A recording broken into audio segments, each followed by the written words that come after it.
Good afternoon, everyone. William Diaz here with Rebel News. And Tuesday, we heard from Brenda Lucki, the RCMP Commissioner, herself as she was testifying at the Emergencies Act inquiry in front of the Public Order Emergency Commission here in Ottawa. Brenda Lucki, that's a woman whose career is plagued with scandals, ranging from asking OPP commissioners to change apps in order to help her hide her deleted messages from the record, and interfering in the devastating Nova Scotia mass shooting investigation, and using this opportunity to push for info to be released to support the Liberal Party gun legislation. But she's still Canada's top Mountie, who has an extremely important role in policing in Canada, and she was deeply involved in the discussions around policing the convoy back in February. Now, before we head into one of the most important testimonies at the inquiry, let's remember what the inquiry is for. Back in February, Justin Trudeau invoked the Emergencies Act on peaceful protesters who travel from all across the country to protest COVID-19 mandates here in Ottawa, straight from the downtown core, basically, of Ottawa, participating in the Freedom Convoy. This is a never-seen-before anti-terrorism law that gave the police extraordinary powers of seizure and arrest, and it eventually helped to end the protest. And for the act to be invoked, the threshold under Section 2 of the CSIS Act has to be met, which means that the protest or event must be a threat to national security, and the use of the act must also be necessary. This means that all other options had to have been utilized beforehand. Then once it's invoked, an inquiry must take place to evaluate whether or not the use of the act was necessary. So now that this is understood, here's what Brenda Lucki had to say about her opinion on whether or not the use of the act was actually necessary and justified. I know that there was talk about as soon as the second the Emergency Act was invoked, the next question was when they undo that. And so they would have no idea.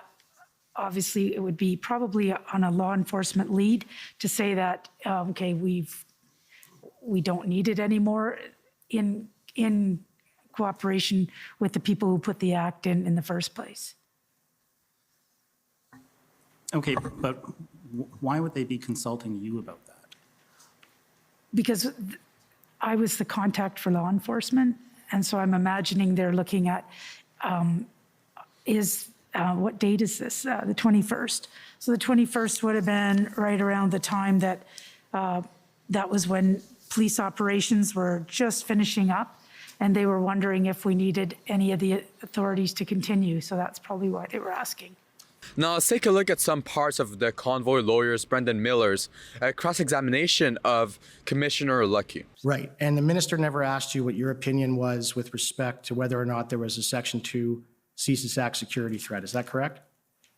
In respect to what? Whether or not there was a threat under Section 2 as defined in the CSIS Act, if there was a threat to the security of Canada. No, he would have to ask CSIS. Right. And CSIS, you're aware, told him that there wasn't. That's what I've been told. So I'm going to have to.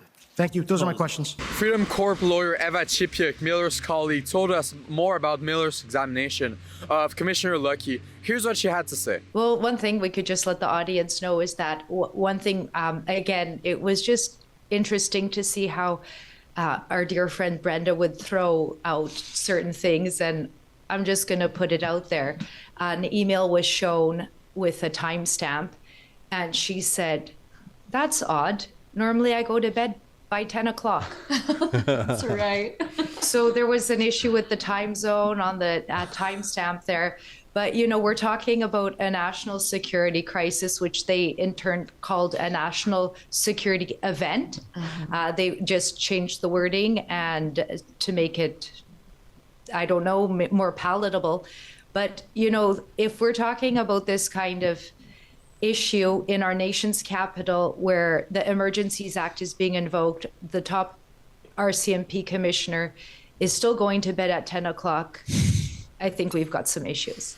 Now, Brenda Lucki often seemed not to remember a lot of the things that she was presented with, or not even know what the lawyers were cross-examining her were talking about.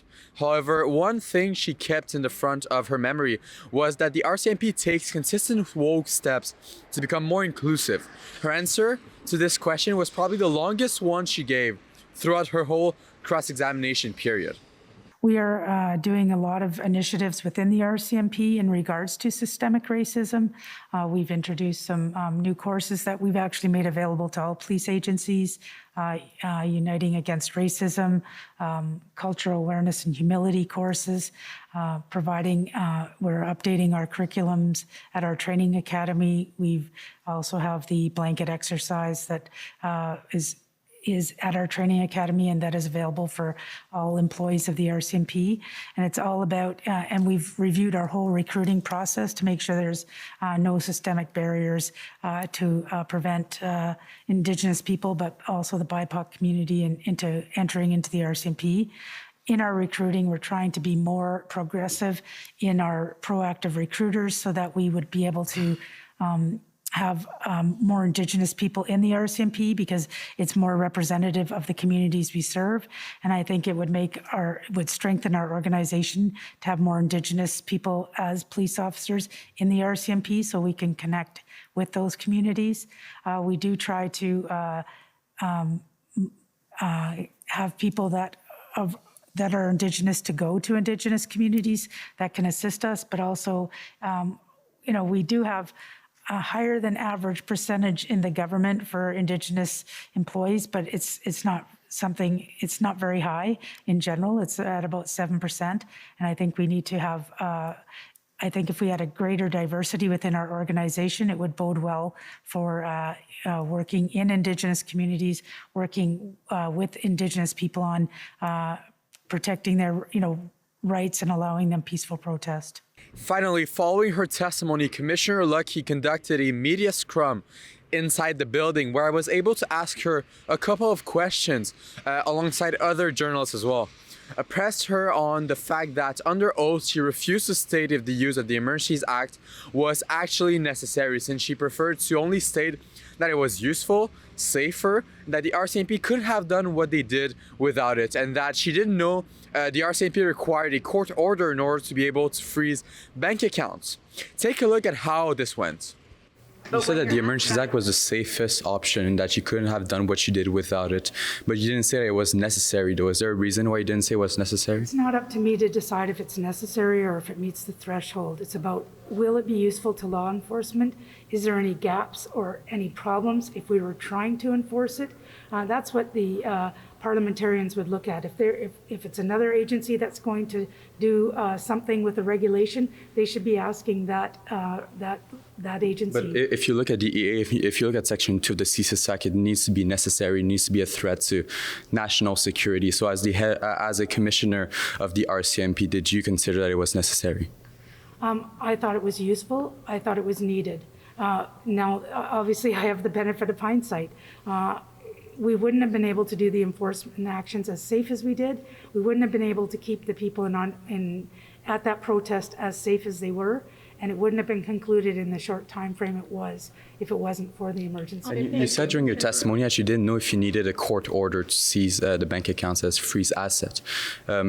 Is there a reason why you weren't aware that you needed a court order to do that? No, the seizing, I knew that you needed a court order. I wasn't sure on the freezing because we've never done the freezing of accounts.